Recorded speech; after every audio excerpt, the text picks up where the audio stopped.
Masalah kedua tuan-tuan, apa dia? Rakyat kita sendiri.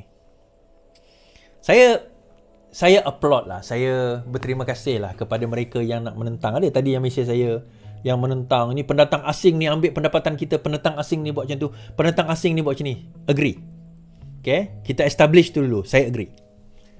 Saya agree mereka ni yang mana tak ada permit kena berputihkan. Mana yang orang Melayu kita ambil kontrak, ambil tapak, lepas tu bagi jual dekat orang Indon ataupun yang pendatang-pendatang asing ni yang tak ada permit ni, wajar kita ambil tindakan. Saya setuju. Tapi dalam masa yang sama, kita sebagai rakyat ni, daripada segi produktiviti kita bagaimana? Kita ambil lah semua pekerja-pekerja asing tu. Yang warga asing ni semua kita hantar balik negara mereka. Bangladesh, India, Myanmar, Thailand, Taiwan pula, Indonesia, India, semua kita hantar mereka balik. Soalan dia, kita ada tak tenaga kerja untuk nak buat semua tu? Kan? Kita ada tak tenaga kerja nak buat semua tu? Kita bersedia tak dengan perkara tersebut? So dia akhirnya, sebab kita ni ada 30 juta penduduk saja, 32 juta penduduk. Dan daripada 32 juta penduduk, tenaga kerja kita hanya lebih kurang 12 ke 15 juta saja, which is half. Hanya sebahagian, 15 juta is not much, is not many, tak ramai. Dan daripada 15 juta ni sanggup buat 3D, dirty, dangerous and apa satu D lagi work tu, tak ramai. Tak ramai yang sanggup nak berpanas, berhujan, masuk dalam tempat yang kotor dan sebagainya, tak ramai. Tapi ada yang kata, sebenarnya kita kena tingkatkan balik, kita kena tingkatkan gaji Is, baru mereka nak bekerja. Saya setuju. Nah, isu dia nak tingkatkan gaji macam mana? Kita kena paksa syarikat-syarikat ni naikkan gaji. Even KWSP pun nak naik 20%. Kita kena paksa. Isu dia akan ada isu kepada kos. Siapa nak tanggung kos tu?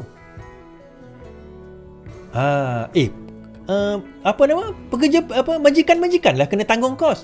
Baik, kalau mereka lihat kos mereka terlalu mahal, ada kemungkinan gulung tikar, dia akan lari ke tempat lain yang kos dia murah. So macam mana? So dia ada chicken and egg punya question tau. Dia ada satu kaedah. Dan balik kepada cerita yang pertama tadi, integriti, rasuah. Sebenarnya kalau kita lihat, bila mana mereka tidak ada kos tambahan kepada rasuah, bila mereka tidak ada kos tambahan kepada perkara-perkara yang tak sepatutnya mereka lakukan, bawah duit kopi, bawah meja, nak dapat invoice pun kena bayar kaunter depan, di situ sebenarnya gaji boleh naik. Di situ sebenarnya pendapatan itu boleh ditingkatkan. Again, masalahan ini kembali kepada yang pertama tadi.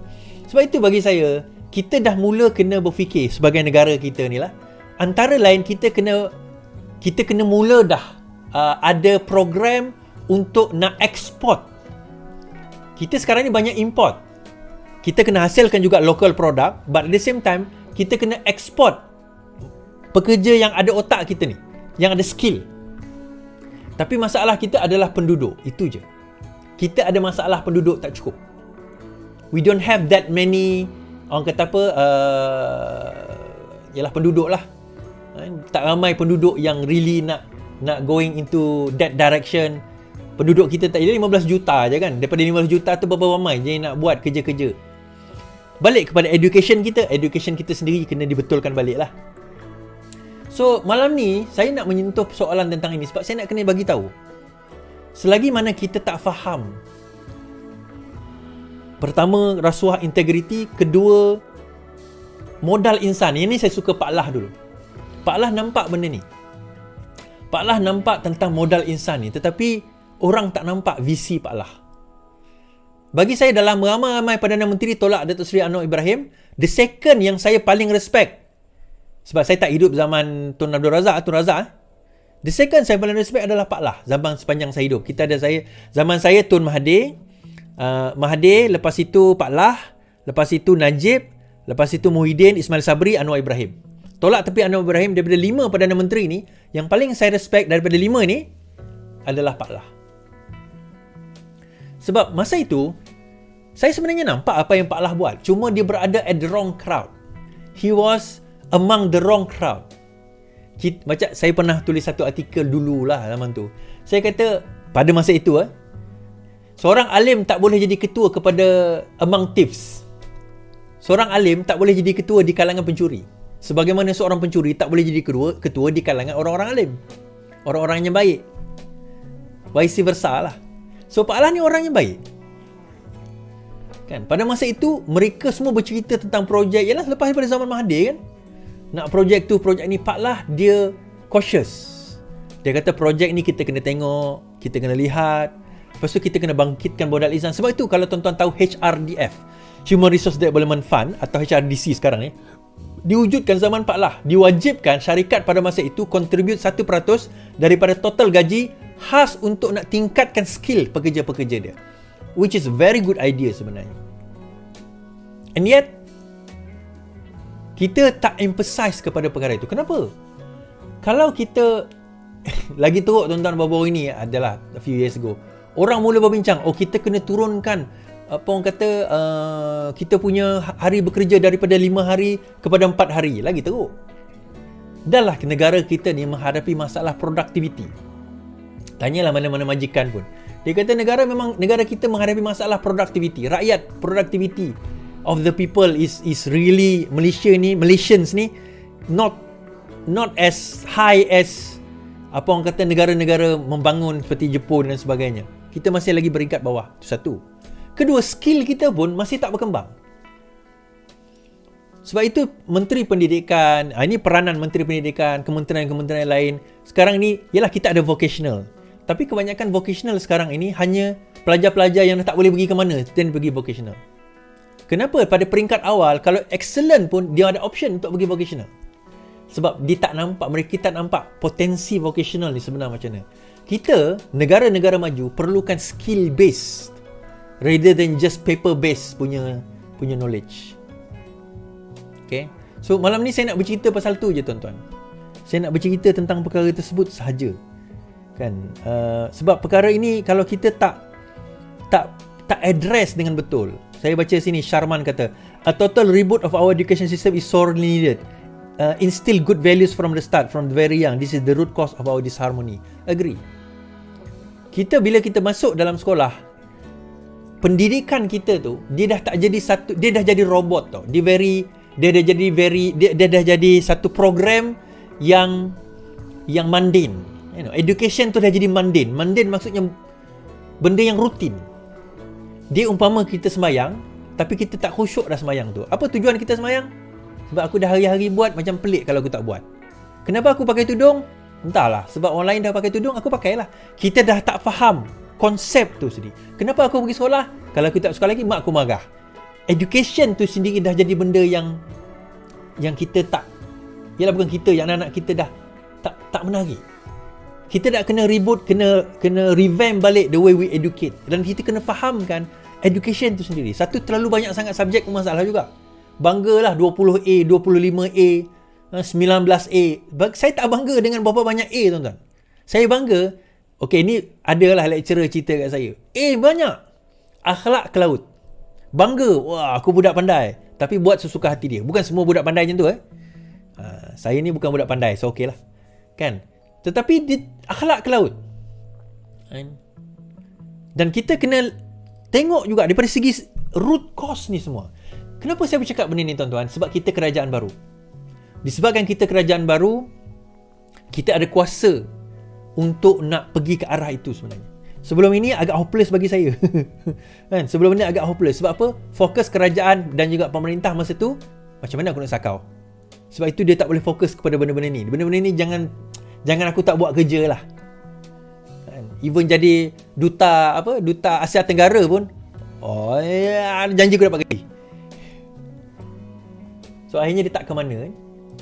So tuan-tuan, saya tahu topik ni malam ni agak dry dan membosankan. Tapi percayalah tuan-tuan, inilah topik yang paling utama. Kena dibincang, kena difikirkan. Terutama sekarang ni kita dapat kerajaan yang boleh reset everything. Kalau sebelum ni kita nak bercakap pun payah. Sekarang ni, this is a time saya nak bagi tahu dengan menteri-menteri dan kerajaan. You are not the same as previous government. Previous ministers dia tak boleh buat apa. You as the current minister, you ada power untuk ubah segala-galanya. Because apa? You ada Perdana Menteri yang sanggup nak berubah. You ada Perdana Menteri yang dah bagi kuasa kepada Sabah dan Sarawak untuk MA63. untuk tentukan hala tuju. Bawah projek 50 juta dia bagi macam tu je. Tak ada Perdana Menteri sebelum ini pernah bagi macam tu. Now you dapat. So, kalau kita tak ambil peluang ini, tak gunakan peluang ini untuk betulkan balik negara ini, tuan-tuan, betulkan balik sistem kita yang ada ni, kita akan, saya risau kita tak ada peluang ni lagi dah. Bila orang tanya, are we going to the right direction? 70% rakyat kata, yes, the country is going to the right direction. Tetapi jangan kita buang peluang itu sehingga kita rasa macam, ignore lah. Menteri-menteri jangan anggap selesa macam menteri sebelum ini. Kena nampakkan usaha. Saya boleh applaud beberapa orang menteri. Pertama, Salahuddin Ayub. Kedua, Rafizi Ramli. Tapi Rafizi tak buat banyak benda sebab kementerian dia tak banyak benda. Tak banyak. Kementerian dia 3 je portfolio. Jangan ingat macam Azmin dulu. Semua dah bawah Perdana Menteri, Menteri Keuangan. Dia tinggal 3 je. So, apa yang dia ada tu, dia buat. Dia keluar, dia buat hackathon. So, tuan-tuan ada idea, pergi ke website berkenaan dengan Innovathon. Ada pertandingan Innovathon yang akan keluar dalam Astro di bawah Rafizi. IPR. Dibuat semua tu untuk menoktahkan miskin tegar. Tak pernah orang terfikir benda ni, Rafizi dah buat. Satu lagi, Anthony Lok. Saya praise Anthony Lok ni, 3 ni. Kan, Anthony Lok, Rafizi dan juga apa orang kata, Salahuddin Ayub. 3 ni saya applaud. Siapa lagi menteri yang saya rasa perform? So far, siapa lagi? Selain Anwar Ibrahim tu tolak tepi lah. Yang tu tak ada cerita. Yang tu dah, kalau lomba lari maraton tu, dia rasa-rasa dia dah 5 km ke depan dah tu. Lain daripada tu, siapa lagi? Fadlina, saya tak nampak lagi. Sorry Max. Sabu pun saya tak nampak lagi. Bukan saya kata dia tak perform, saya tak nampak lagi. Mungkin lepas ni. Siva Kumar, John Doe saya masih belum nampak. Tapi saya dah ada beberapa benda yang dia buat tu akan ambil masa, saya faham. Hanayuh, Nga Komeng, betul. Nga Komeng, saya setuju. Under KPKT. Hanayuh, good. Saya nampak dah mula dah. Dah mula memperkenalkan, tapi kena tambah lagi usaha dia. Kena nambah lagi usaha dia. Nga Komeng, betul. Nga Komeng, saya setuju. Saifuddin saya tak nampak lagi. Saifuddin Nasution, to be honest. Fahmi Fazil pun saya tak nampak lagi. Serius, masih terlalu jauh untuk saya nak kata mereka dah mencapai target yang saya tetapkan. Siapa engkau nak tetapkan? Saya rakyat Malaysia yang mengundi. So saya boleh tetapkan. Itu target saya dah, tonton punya target, terpulang pada diri masing-masing lah kan. Haji Hadi, Sani tak ada menteri kan. Azlina Osman ni saya ada indifferent sikit kepada dia. Ada benda dia bagus, saya setuju. Saya kena bagi thumbs up pada dia. Tapi ada benda, contohnya bila di isu dia masuk SPRM hari tu, saya nampak dia agak tak wajar dia buat benda macam tu. Saifuddin Nasution, no. Not Saifuddin Nasution. Belum lagi. Saya tak kata dia tak perform, belum lagi, saya tak nampak. Zahid Hamidi pun belum lagi, saya tak nampak. No. Dalam